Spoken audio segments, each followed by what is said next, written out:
प्रणाम। जय गुरुदेव। Glasgow Scotland का एक शहर, और मैं यहाँ आता रहा हूँ। नवरात्रि का पर्व है तो कुछ बातें बताता चलूं। ऐसे तो ग्लासगो को लोग जानते हैं, वो बहुत जानते हैं कि ये शिक्षा के लिहाज से बड़ा प्राचीन शहर है।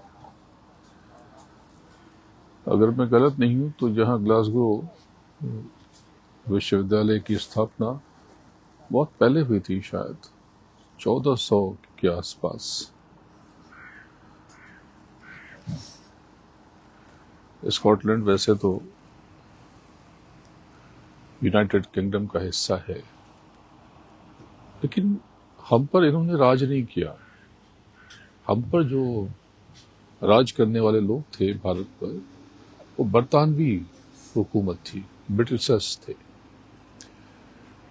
स्कॉटिश लोगों ने तो हमें शैक्षिक रूप से, सांस्कृतिक रूप से समृद्ध करने की कोशिश की। आर्किटेक्चर यानी वास्तुकला।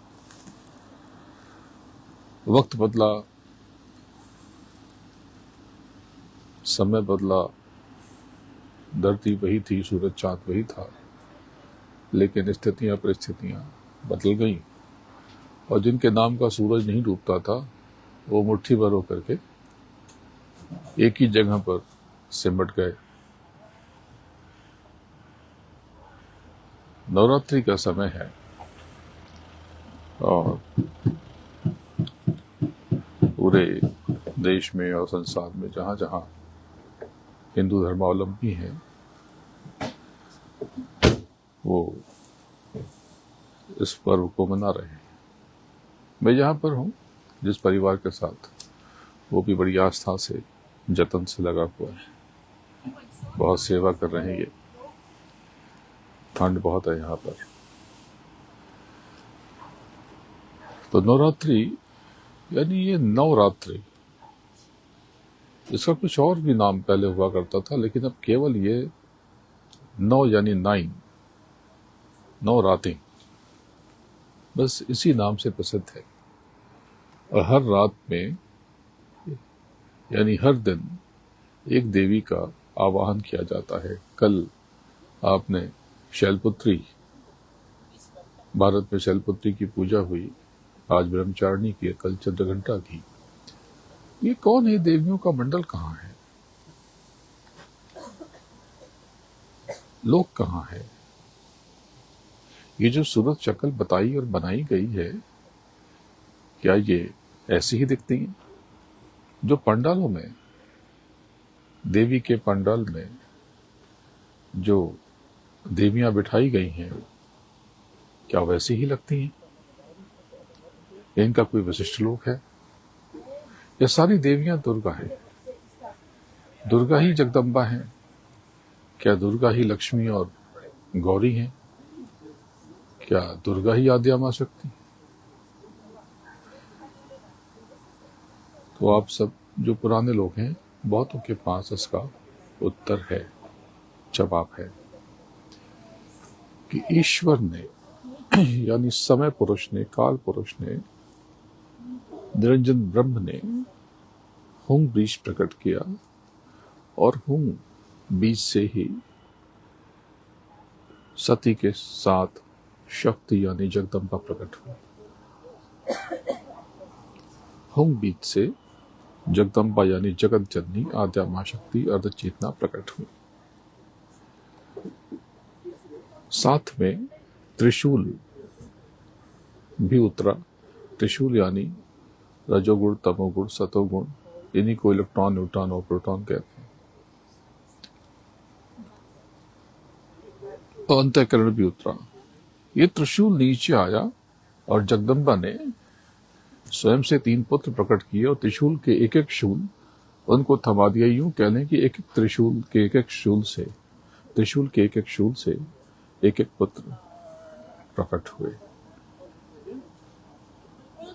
ब्रह्मा, विष्णु, महेश, रजस, सत्य और तमस। ब्रह्मा में रजस है, विष्णु में सत्य है और शिव में तमस है। आपको पता है कि इन तीनों में श्रेष्ठ कौन सा है? सबसे ऊंचा लोक किसका है?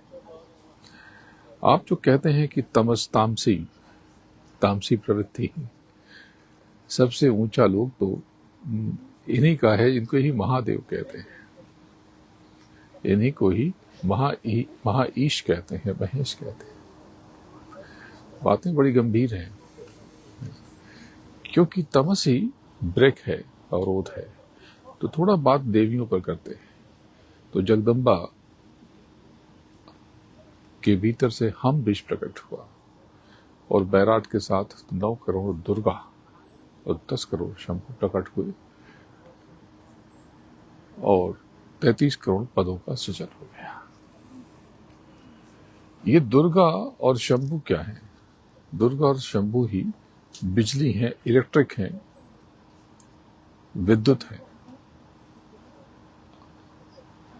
तो अंबा कहते हैं, दरअसल अंबा यानी जल से प्रकट हुई शक्ति, ऊर्जा, बिजली, विद्युत। तो दुर्गा और शंभु जब मिलते हैं तब ये प्रयोग किया जाता है, यानी बल्ब जलते हैं, एसी चलती है, कूलर चलते हैं, लाइट जलती है। तो गुरु महाराज ने साकेत महायज्ञ में इन 2 विद्युत ऊर्जाओं को जोड़ा। तभी तो सतयुग की अगवानी हो सकती है ना, नहीं तो कैसे हो?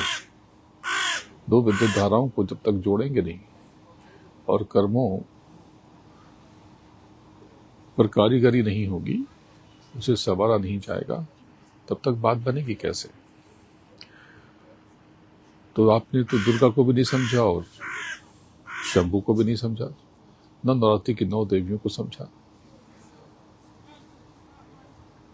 शैलपुत्री ये मूलाधार चक्र की देवी हैं, हमारी देह में वास और निवास करती है और हमारे मूलाधार चक्र की स्वामिनी है, यानी ऊर्जा, शक्ति, ताकत। जिनके देह में ये जागृत होती हैं वो बड़े विलक्षण हो जाते हैं, अद्भुत हो जाते हैं।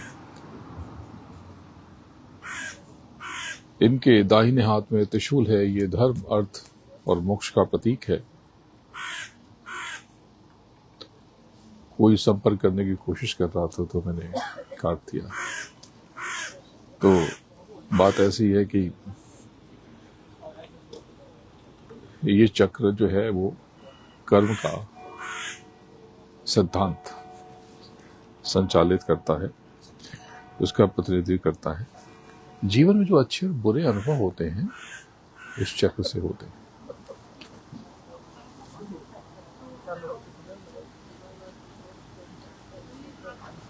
अगर ये चक्र सुप्त हो तो लोग आलसी हो जाते हैं, डरपोक हो जाते हैं, कायर हो जाते हैं, खोए से रहते हैं, घबराए से रहते हैं।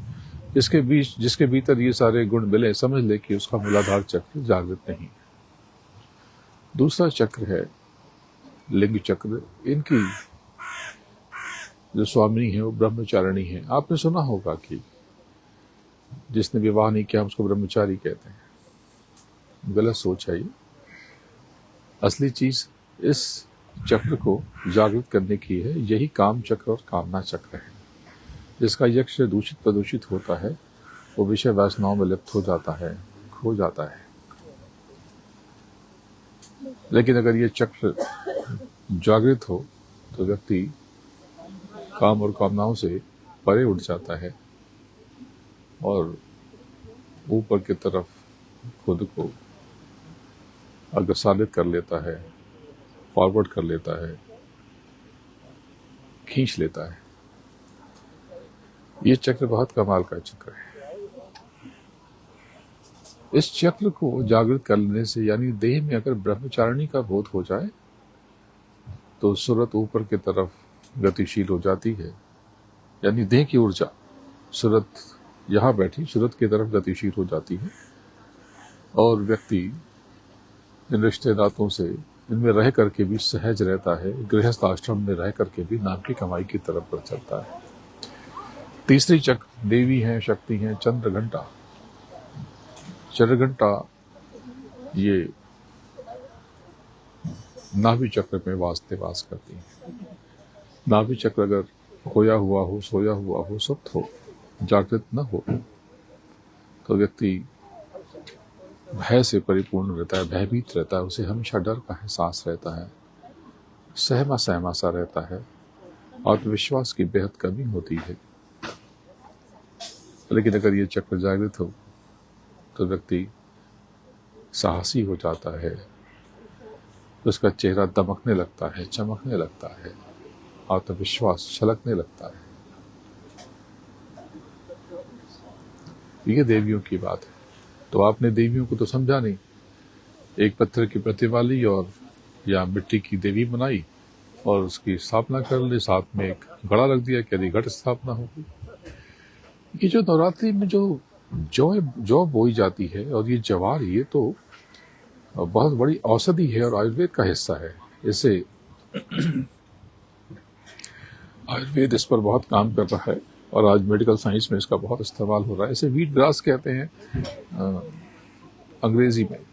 ये वीट ग्रास ये बहुत कमाल की दवा है। ये देह को बहुत मजबूत कर देती है। आपको ध्यान होगा कि मैंने महामारी के समय आपको बताया था कि इसका रस पिया जाए या चूर्ण करके गर्म पानी में से लिया जाए, सबसे शुद्ध है। 10 दिन तक रखा जाए, 9 दिन तक, 10 दिन तक, और 11वें दिन इसे काट करके, ज़्यादा पुराना नहीं, बस 10 दिन, 11वें दिन इसे काट लें और इसका रस निकाल लें और इसे पी लें।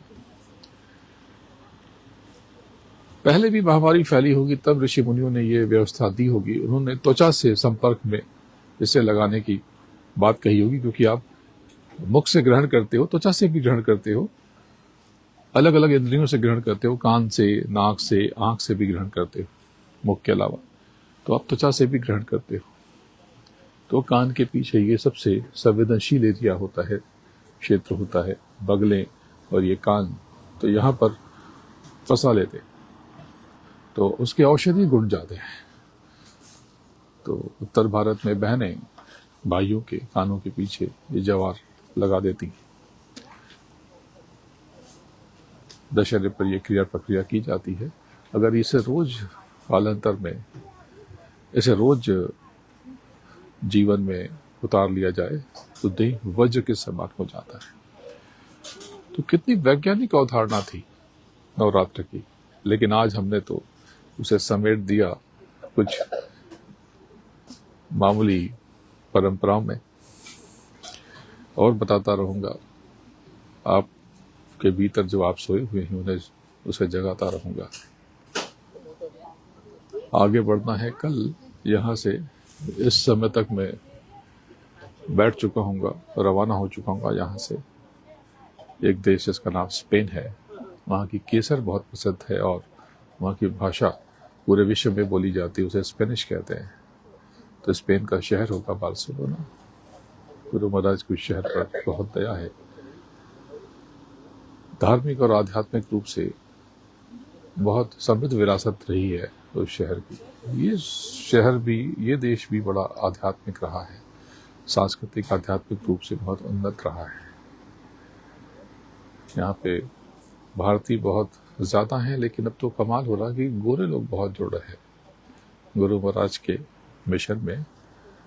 अंग्रेज़ों ने भी अपनी भागीदारी सुनिश्चित करनी शुरू कर दी है। तो बड़ा अच्छा है।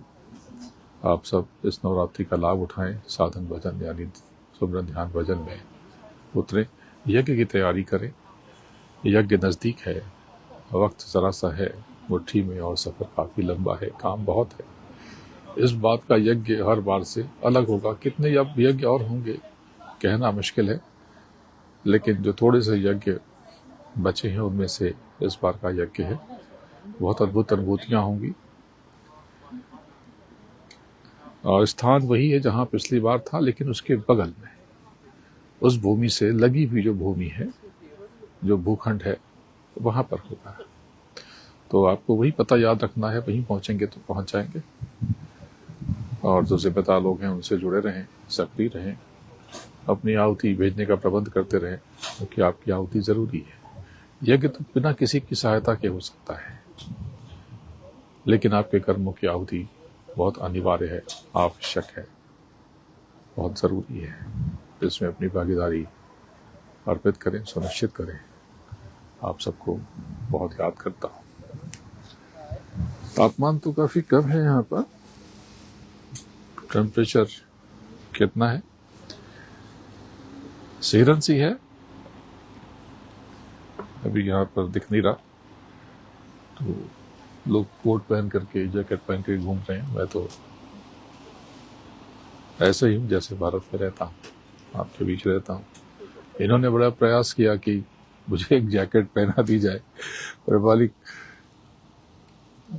कि मेयर से ये लोग बहुत प्रयास करते रहे और मेरे आकार की जैकेट मिली नहीं। तो ये हुआ कि सफेद ना ली जाए, कोई और रंग ले लिया जाए, लेकिन रंग वंग की बात ही नहीं है, उस साइज की ही नहीं मिली। ऐसा कोई अनोखा साइज नहीं है मेरा, सामान्य साइज है, लेकिन बहुत सारे स्टोर में उन्होंने ढूंढा पर वो नहीं मिल सकी। तो अभी अब तैयारी कर रहे हैं कि आप अगली बार जब आएंगे तो आप इससे लेके रख लेंगे। अच्छा है, आराम से बैठा हूं, पर ये लोग सिहर रहे हैं मुझे इस तरह से देख करके। प्रेम है, ये श्रद्धा है, भाव है, इसकी कदर करता हूं। तिवारी जी का परिवार, इन्होंने बहुत सेवा की। वंदना जी, जेडी जी, नवीन यानी सनी और यश, ये सब लोगों ने बहुत सेवा की है, बड़ा ध्यान रखा है। तो अब ये जहाँ पर इस बार इस यात्रा की अंतिम रात है और